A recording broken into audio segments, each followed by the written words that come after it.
and fight for our country, including our next guest. Congressman Scott Taylor was one of those brave Americans. Not long after the attacks, the Navy SEAL re-enlisted in the military. All right, Virginia Congressman Scott Taylor joins us right now, and we'll talk about the hurricane bearing down on Virginia shortly.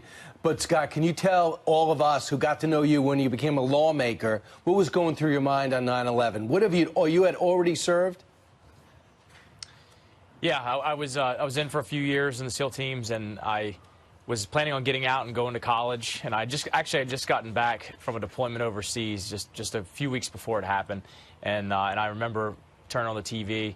Actually, my girlfriend at the time was like, "Hey, you need to turn the TV on." And we took a look at it, and I knew that I would be going to war, and I knew that I'd be re-enlisting early and not going to college.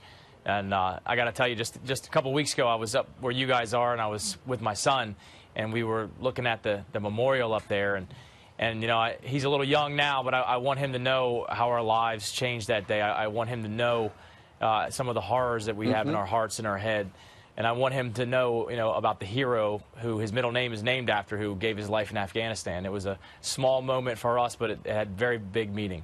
Who gave their life in Afghanistan?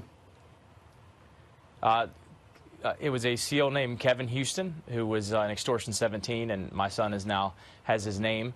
And I want him to know who he was and the man he was and what he stood for, and all those folks, as a matter of fact. You know, it was obviously that day has forever changed our lives. It's deeply rooted, that day, in our minds, and I want the next generation to understand that too, moving forward. How did that day change? How did that day change the trajectory of your life? What were you planning on doing, and what did you do instead?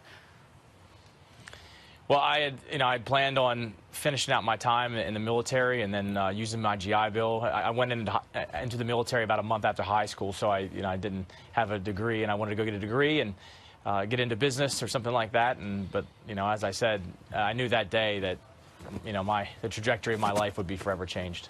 Right now, one of those things you decided to do is continue to serve, and you won elected office. You're in Virginia, and now it's time for you to use some of your emergency skills.